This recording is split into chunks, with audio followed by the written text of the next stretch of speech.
Voilà la langue des oiseaux, hein, c'est-à-dire ce qu'on appelle la cabale euphonique, parce que c'est à l'audition que l'on peut, grâce à la langue française, comprendre le sens véritable des mots et aussi des lettres, puisque c'est grâce à ce double entendement des lettres et des mots qui est possible par la langue française, que l'on peut dire que c'est une langue sacrée, comme l'hébreu, comme le sanskrit, etc. Hein, vous voyez, par exemple, en français, on a A, B, que de, et également A, B, C, D. Et quand on lit cette lettre, c'est soit F, soit F. Hein, pour les enfants, B, A, F, I, se donne Fi. Donc on a F qui est feu, on a le O, on a l'air, et on entend tout de suite les trois premiers éléments, le feu, l'eau, l'air, hein, qui donne d'ailleurs le fort intérieur, à l'intérieur de soi. Et quand on sort ce fort intérieur sur la terre, on a fort, F-O-R-T, feu, eau, air et terre, les quatre éléments qui montrent que l'on a la plénitude des quatre éléments, donc la force. Vous voyez, si on reprend les lettres, tout commence par le I, hein, c'est pour ça il ne faut pas oublier, il faut bien mettre les points sur les I, le point étant l'unité. Après, la première manifestation va être la barre du I. Si cette barre, on la tourne au niveau du sol, on a la lettre L. Si on la mettait dans le sens, dans l'autre sens, ce qui n'existe pas en français, on aurait la lettre gamma, par exemple, en grec. En français, on a la lettre F, qui est sur les deux autres plans, et le plan physique par le L, et en haut, vous avez le plan mental. Au milieu, normalement, le F a une petite barre, qui est le plan sentimental, et nous avons, avec les trois plans, la lettre E, qui donne, peut-être le mot life en anglais, peu importe, hein, mais qui donne surtout en français, Féli, qui donne la racine de la joie. En fait, Féli veut dire téter. Hein, voilà, l'enfant qui commence à se nourrir, il est, on dirait en latin, Féli. Et donc, voilà le bonheur. Et le bonheur vous est donné à partir de la structure de l'unité qui se manifeste sur les trois plans, les trois possibilités de l'être humain. Vous voyez, alors, depuis le I, puisque le I montre la rectitude, depuis le I, on dit dit, hein, comme on dit depuis Paris, de Paris, depuis Orléans, d'Orléans, des apostrophes. Donc on a dit, tout ce qui vient de ce I est donc dit 20, vous voyez, dit 20, dit recte. Cela se dit, peut se diffuser. Voilà. Et c'est bien entendu la variété du dit vers. Et vous aurez des tas d'autres mots comme cela qui montrent une direction qui est toujours justement ordonnée, puisqu'elle part de cet axe. Par contre, nous avons vu tout à l'heure que le « et » était sur les trois plans, donc tout ce qui va venir depuis ces trois plans est beaucoup plus dans la lourdeur et par conséquent dans la déviation. Ce n'est plus divin, ça va être dévié, dévié. Cela va être dénaturé,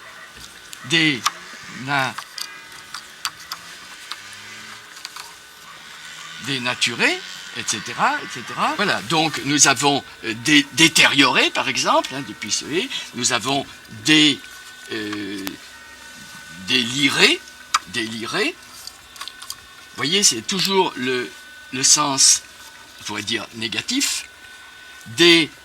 Dénaturé, bien entendu.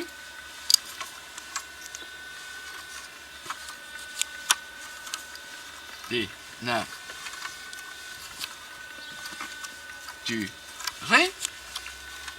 Toujours cette déviation, dévier, ou déviation, hein, dévier,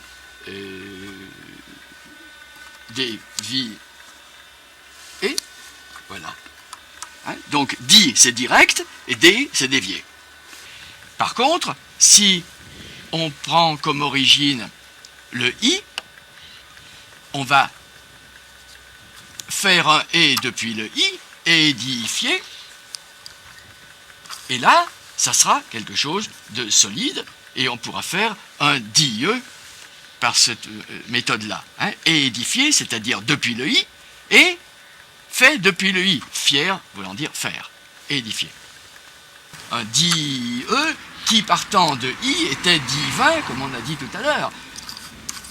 Dieu, c'est étymologiquement par la langue des oiseaux, depuis le i, depuis cette rectitude, la manifestation sur terre. Mais quand cette manifestation n'est pas partie du i, quand elle est simplement depuis le et, alors ça sera une déification, on va déifier, et ce sera délirant, ce sera détérioré, ce sera dénaturé. Alors voyons un mot, par exemple, pour voir comment la langue des oiseaux s'entend. Hein, vous avez le mot amour, qui est, en fait, en latin, c'était amor, et au Moyen-Âge, on faisait bien remarquer que le contraire était Roma, et là, cela permettait de montrer tout le travail de l'Inquisition contre la notion d'amour.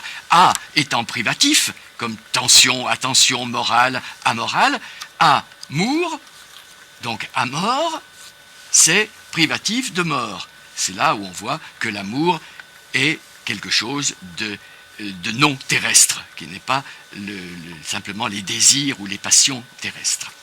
Vous avez à partir de amuser, a étant toujours la racine privative, qui veut dire ce n'est pas, amuser, si on le décompose par la langue des oiseaux, a étant privatif, on ne muse plus, c'est-à-dire qu'on n'est plus en contact avec les muses, on ne rêve pas, c'est un ancien verbe français, mais en même temps on l'a encore dans le mot muse, à amuser, ou alors également âme, user, c'est-à-dire, bien entendu, s'user l'âme.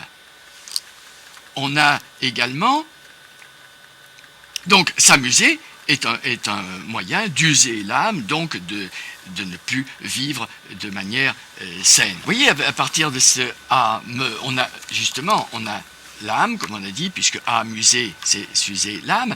Âme, qu'est-ce que l'âme? A, privatif de me, ce n'est pas moi, c'est au-delà de moi. À partir de ce que l'on a dit sur le depuis le i ou depuis le e, on peut remarquer que depuis l'âme, ça donne la dame. Et on comprend bien cela quand on connaît le sens de la dame chez les troubadours. Et entre parenthèses, voyez, le mot une femme, on n'écrit pas une femme comme cela. Alors assez curieusement, parce qu'il n'y a aucune raison de prononcer ce mot femme. Sinon, pour faire remarquer qu'une femme, c'est le feu de l'âme. Et de même que vous avez l'homme, alors si on le lit par la langue des oiseaux, on a la femme feu et aime aimer, elle aime aimer, ou si on lit par âme, c'est le feu de l'âme, elle a le feu de l'âme, et l'homme, il lâche haut. Mais voyez que tous les deux aiment aimer. C'est l'amour, toujours. Il faut écouter chaque mot avec beaucoup de rigueur. Ce n'est pas un jeu de mots, la langue des oiseaux. On ne va pas permuter les lettres pour essayer de trouver d'autres sens. C'est quelque chose de très, on pourrait dire, mathématique.